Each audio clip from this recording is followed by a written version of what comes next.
Hi and welcome. This is Kate's Kitchen Party, and today we've set up our table at the Brockville Public Library, which is a wonderful place here in Brockville. I don't know if you spend much time here. Do you? Have you? I do not come to the No? library very often, I have to admit. Yeah, but I hear it's got lots of wonderful resources. It's an incredible space.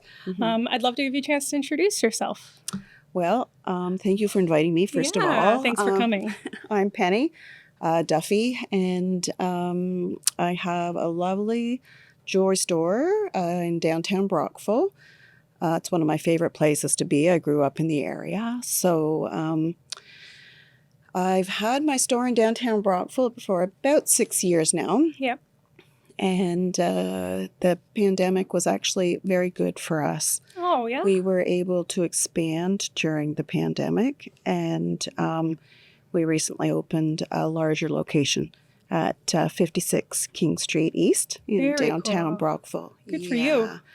The pandemic allowed a lot of people that were home the time to sort through their jewelry Yeah. and all sorts of other things. But a lot of people have jewelry sitting at home that they've either inherited or maybe they've had for quite a number of years, and they just don't wear it anymore, or they've inherited something that's not their style. Mm-hmm. So we are in a very unique position in that we have our goldsmiths working right on the premises, Okay.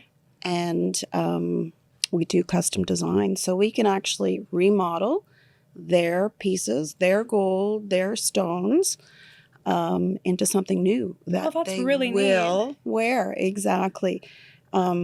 And it's our niche, it's our specialty, and that's what grew our business, was so many people wanting to have things remodeled. Okay, so just for the record, you have the name of your company and the address one more time so people know where to go to get their custom jewelry. Yeah, it's Penny's Jewellery. Penny's Jewellery, okay. And we're located at 56 King Street East. Okay. That's an important detail. Yeah. Downtown Brockville. That's I did not know that you guys did that. And a lot of people don't. Yeah. And because we are a fairly young business, the word is getting out. Yeah. And but a lot of people don't know where we are, so we're working really hard to. So to do get you that. also do that, or are you the business end, or are you both? You do it all? do a little bit of everything there because we do offer a lot of different services. I've been a gemologist for over 42 years. Yeah. So my background is jewelry design. I do appraisals for a variety of different reasons, whether it's for insurance or for, I get called into customs sometimes during seizures and estate purposes if people are dividing up, trying to equally divide up property. Mm-hmm. And then, of course, the design with either brand new pieces or redesigning your old gold.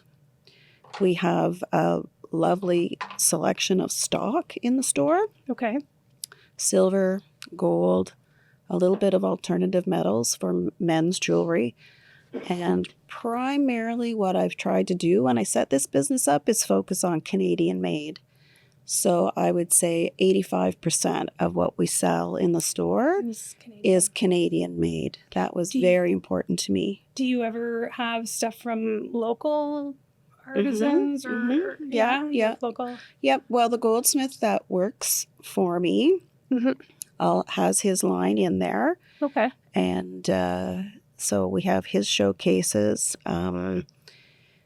One of the things that we're working towards is each salesperson currently is working on a project to create a design of their own. Oh, cool. And those pieces will be featured. Right now we have a showcase that features a lot of my designs. Mm-hmm. But we do have some from a designer from Montreal that cuts a Canadian stone and sets it himself, and his wife designs it. So beautiful amylite pieces. Mm-hmm. So the stone is from out west, and he cuts it, and it's beautiful, absolutely beautiful. It's like a Canadian opal. Oh, Yeah. it's really pretty. I want to come in and see your collection. Yeah, it's lovely, lovely. So we're working towards that more and more. I've been in contact with a gentleman that specializes in native jewelry, Oh, cool. Canadian-made native. That's really cool. Yep. So we're hoping that's coming in by September. Yeah. And yeah. So how did you get into, like, how do you become a gemologist? Well, for me, it was that I was limited back in the years that I started to go to school to be what I really wanted to be. So I had researched this gemology by chance, and at the time there were scholarships available. So I thought, okay, if I apply for the scholarship, I'll go, and if not, I'll figure out something else I want to do. So I was fortunate enough to get the scholarship, and I applied to go to a school in the States. It's called the Gemological Institute of America. Okay. Yeah, and it's known worldwide. Wow. They used to have satellite schools all over the world. They scaled back on that a bit, but they do a lot of online training, and back then a lot of it was you could do correspondence if you wanted to. But I went down to California to take my course, and it's designed to really work with the jewelry industry. A lot of jewelry stores will send their staff or their children down, and it's a very condensed type of program to get you in there, get your education, and then you get back into the working environment as quickly as possible. Yeah. Don't get distracted. That is a really neat career path. It's not typical, right? It's not typical. And really neat that you were able to find, scholarship opportunities to do it. Did they help you prepare for the business side as well, or have you had to kind of like figure that out as you go? Well, no, I did take the business end of it actually by correspondence before I went down, and then I did a design course before I went away as well. So I had some background that way. Most of the students down there worked in the business before they even went, but I did not. I was brand new to the business. So so I came out and I worked for a manufacturing jeweler for quite a number of years. So I had a lot of back-end work like sorting diamonds, and I had the opportunity to go to New York City with the owner and buy at the Diamond Club in New York City. So they have a whole area there that's jewelry. Oh, they do. I went with my mom on a trip there for a weekend, and we walked through that district. Oh, yeah. It is wild. It is wild. I don't think I could walk fast enough when I was down there. I just, oh my goodness. Yeah, it's a little overwhelming. It is. When you're a small town girl and you're in a big city like that, it was quite an eye-opener. Yeah. But, so I had I had that end of it. I did a lot of freelance appraisal work for years. I worked in Toronto, but I like it here. So between Ottawa and Toronto, I just settled back home again, and that's when I opened the store in 2017. And so are you originally from the Brockville area? Yeah, and then you went about, and then you came back. Got lots of experience and brought it to this small town. So it's a recurring theme with the people that I talk to who are from this town. I've talked to a number of people now who have said, "Oh, I'm originally from here, and then I went to school and I went away, and I explored and I learned and I held different jobs, but they always come back. They always come back to Brockville. There's always something that calls them home, right?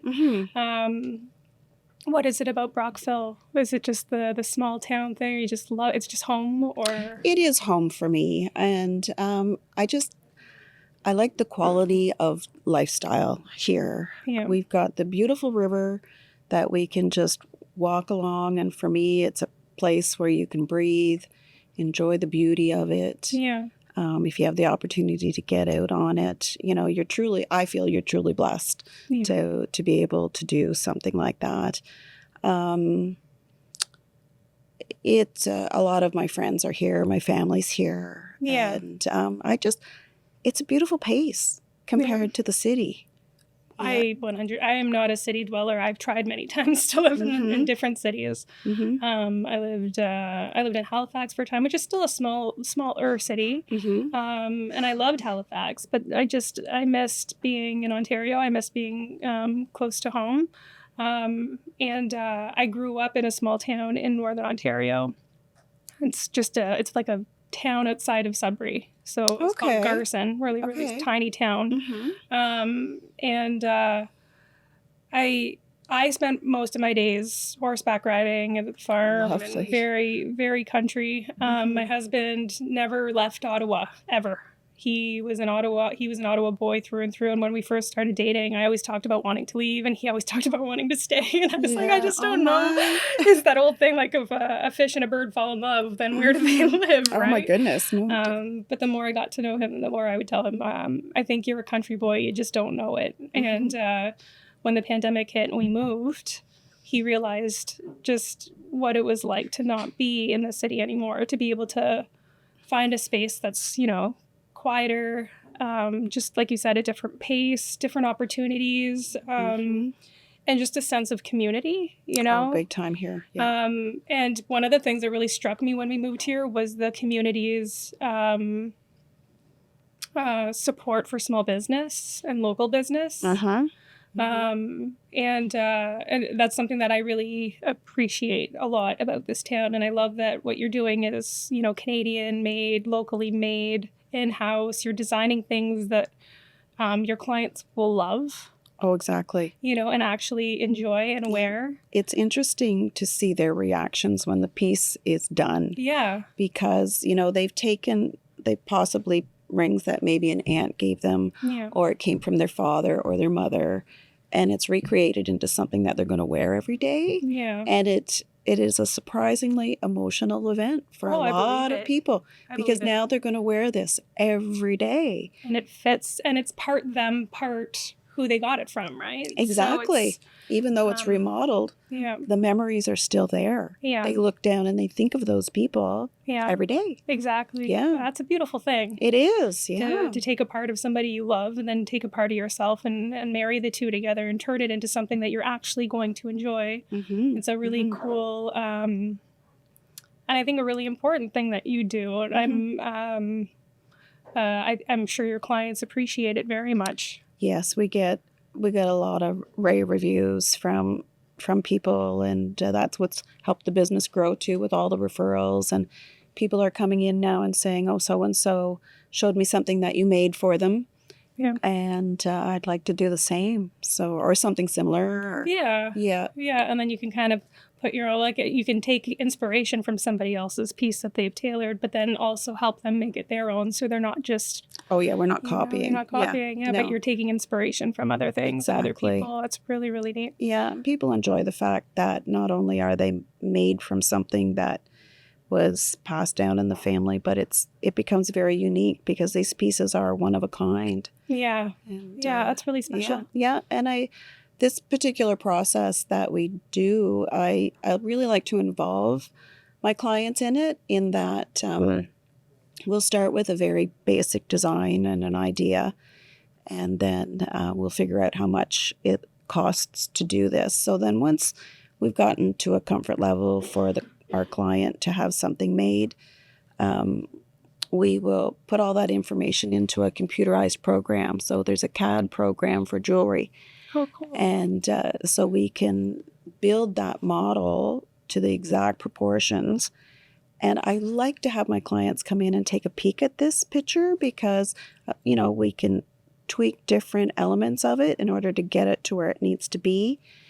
And then what happens? Sorry. I'm just going to cut you off real quick. Hold that thought. Yeah. We're going to talk about the designing process just when we come right back, okay? Okay, certainly.